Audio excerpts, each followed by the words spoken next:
Hello friends, super magic રસોઈમાં મિત્રો હું આપનું સ્વાગત કરું છું.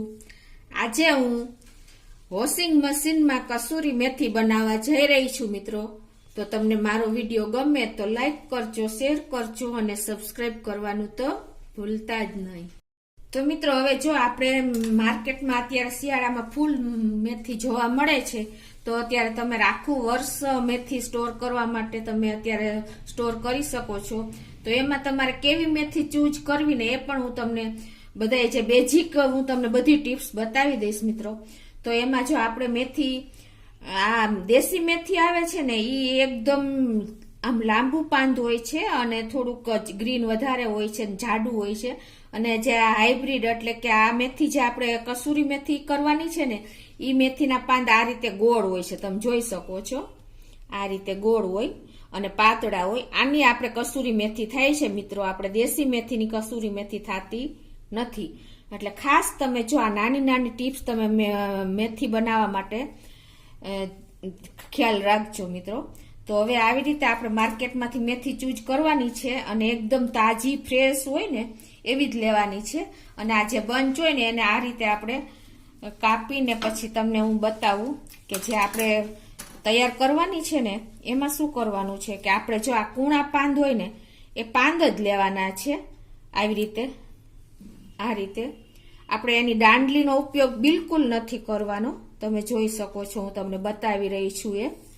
આ રીતે પાંદ જ લેવાના છે. કૂણા પાંદ હોય ને એ જ સારા હોય છે. અને બીજું તમને હું ખાસ મેં તમને આની પહેલા પણ મેથીના વિડીયામાં બતાવ્યું છે મિત્રો કે જો આ લીટાવાળા પાન તમે જોઈ શકો છો.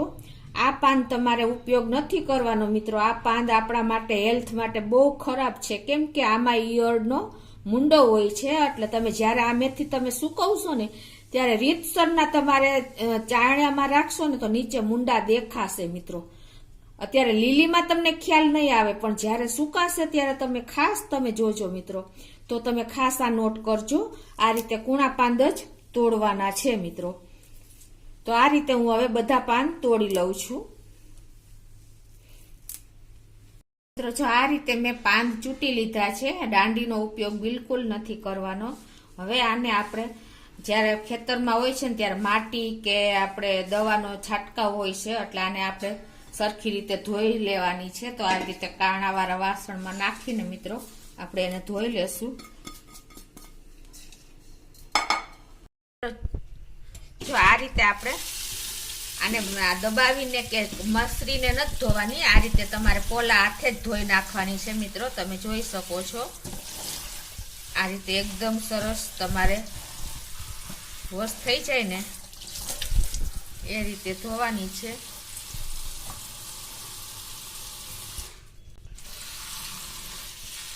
એટલે એકદમ હળવા હાથે તમારે એની માટી ને બધું કાઢી નાખવાનું છે.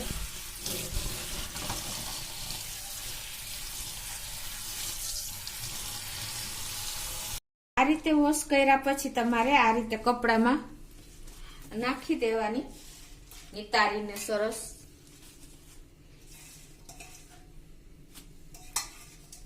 અને આને આ રીતે તમારે સેજ પાણી શોષાઈ જાય ને આમ એકદમ ભીની હોય ને આપણે જારીમાં ધોઈ છે તો એને આવી રીતે તમારે કપડું સેજ આવી રીતે બેન્ડ કરીને હળવા હાથે આને આવી રીતે ડેબ કરવાની મિત્રો.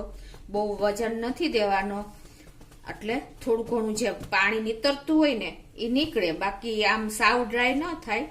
તમે જોઈ શકો છો આ રીતે આમ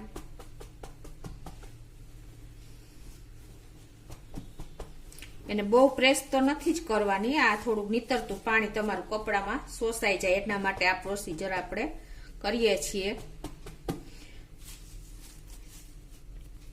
તો મિત્રો જો આ રીતે આપણે આમ તમે જોઈ શકો છો કે પાણી નીતરતું બંધ થઈ ગયું છે. આપણે કપડું થોડુંક શોષી લીધું છે. હવે આપણે જે પ્રોસીજર કરવાના છે ને મિત્રો એ તમને ખાસ ટ્રીક સાથે બતાવી રહી છું કે જે આપણે કલાકોનું કામ મિનિટોમાં થઈ જાય છે. એટલે એ હું તમને ખાસ બતાવું છું. એના માટે તમારે ચૂંદડી કે કોઈ પણ આવું કોટનનું કપડું હોય ને, મલનું કપડું એ લેવાનું છે. અને એમાં તમારે જે આ ભીની મેથી છે ને એ આવી રીતે બધી નાખીને પછી તમને હું બતાવું. આ મેથી આપણે જો કપડા ઉપર સૂકવીને મિત્રો તો એને સૂકી કરવામાં ઓછામાં ઓછું કલાક કે 1.5-2 કલાક જેવું થઈ જાય છે મિત્રો. એટલે એના માટે હું તમને ઇન્સ્ટન્ટ મેથી કેમ સૂકવીને એ બતાવું છું. તો આ રીતે કપડામાં, કોટનના કે મલના કપડામાં નાખીને તમારે આને આ રીતે ગાંઠ વાળી લેવાની છે. આ રીતે તમે જોઈ શકો છો, પોલી ગાંઠ વાળવાની, નીકળે નહીં ને એમ. સાવ પ્રેસ એકદમ ટાઈટ નથી કરવાની. આ રીતે. હવે મિત્રો આ પોટલાને આપણે મેથી સૂકવવા માટે વોશિંગ મશીનમાં મૂકશું. જે આપણે ફૂલી ઓટોમેટિક મશીન આવે છે ને એમાં આપણે સ્પિનનું બટન હોય છે. તો આ રીતે તમે મશીનમાં મૂકીને મિત્રો આપણે પોટલી વાળી છે ને એ મૂકી દેવાની અને તમારે મશીન બંધ કરીને આ રીતે તમારે સ્પિનનું બટન દબાવી દેવાનું છે. જે આપણે જેની મશીન હોય એનામાં બધા ઘરમાં મશીન તો હોય જ છે. તો તમે આ રીતે મશીન ઓન કરીને પછી સ્પિનનું બટન કરીને 5 થી 6 મિનિટ આપણે એને સ્પિન ઉપર ફેરવવાની છે. તો મિત્રો જો આપણે આ વોશિંગ મશીનમાં ડ્રાય કરશું ને તો કલાકોનું કામ મિનિટોમાં થાય છે મિત્રો. તો આ રીતે તમારે મશીનમાં સ્પિન ઉપર 5 મિનિટ ફેરવી લેવાની છે. તો મિત્રો જો આપણે આ મશીનમાં મેથીની પોટલી મૂકી હતી સ્પિન કરવા, એ તૈયાર થઈ ગઈ છે. અને હું તમને બતાવી દઉં મિત્રો, જે આપણે જો તમે જોઈ શકો છો એકદમ આપણી મેથી સૂકી થઈ ગઈ છે મિત્રો. તો આ રીતે કલાકોનું કામ મિનિટોમાં મશીન કરે છે મિત્રો. તો હવે આને આપણે મેથી આપણી જે સુકાઈ ગઈ છે ને એ આપણે એક કપડા ઉપર, કોટનના કપડા ઉપર કે કિચન નેપકિન ઉપર નાખી દેવાની અને એને આ રીતે પોળી કરીને મિત્રો આને આપણે 24 કલાક પંખા નીચે સૂકવવાની છે મિત્રો. અને એને ખાસ તમે નોટ કરજો કે આને આપણે તડકે નથી સૂકવવાની અને અંદર જ ઘરમાં જ હવા આવતી હોય ત્યાં કે પંખા નીચે સૂકવીને આ રીતે આપણે એને 24 કલાક સુકાવા દેશું એટલે આપણી કસૂરી મેથી તૈયાર થઈ જશે. મિત્રો જો 24 કલાક થઈ ગઈ છે અને આપણી મેથી સુકાઈ ગઈ છે. તમે જોઈ શકો છો છાંયે સૂકવવાથી આવો એકદમ ગ્રીન કલર જળવાઈ રહે છે. હવે એને આપણે આ રીતે ભેગી કરીને તમને બતાવું તમને કે કેટલી ક્રન્ચી આપણી મેથી તૈયાર થઈ છે મિત્રો. આ રીતે તમને અવાજ પણ આવતો હશે મિત્રો, તમને બતાવી દઉં.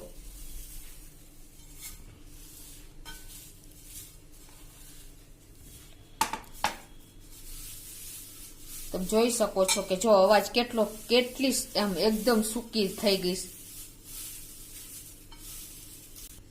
તો હવે મિત્રો આને તમે જો આ રીતે ભૂકો પણ કરી શકો છો અને આમને પણ ભરી શકો છો. તમે જોઈ શકો છો સાવ ભૂકો થઈ જાય છે મિત્રો. આ રીતે. અને આને હવે આપણે આખું વર્ષ તમે કે 2 વર્ષ સુધી તમે આને સાચવી શકો છો મિત્રો, બહાર કે ફ્રીજમાં. આ રીતે તમે જીપ બેગમાં પણ ભરી શકો છો અને બરણીમાં પણ, કાચની બરણીમાં પણ ભરી શકો છો મિત્રો. તમને હું બતાવી દઉં.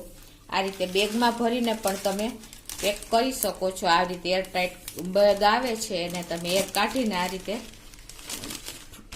રાખી શકો છો. અને આ રીતે કાચની બરણીમાં પણ તમને બતાવી દઉં. આ રીતે ભરી લેવાની મિત્રો.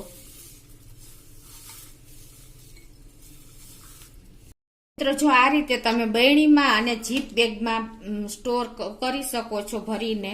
આ રીતે 2 વર્ષ સુધી આપણી મેથી બગડતી નથી. તમે ફ્રીજમાં પણ રાખી શકો છો અને ફ્રીજની બહાર પણ તમારે આ મેથીનો કોઈ ડર રહેતો નથી. 2 વર્ષ સુધી આવીને આવી સ્મેલ અને આવો નવો કલર રહેશે મિત્રો. તો તમે ખાસ આ બધી નોટ કરજો મિત્રો મારી ટ્રીક. અને તમને મારો વિડીયો ગમે તો લાઈક કરજો, શેર કરજો અને સબસ્ક્રાઇબ કરવાનું તો ભૂલતા જ નહીં.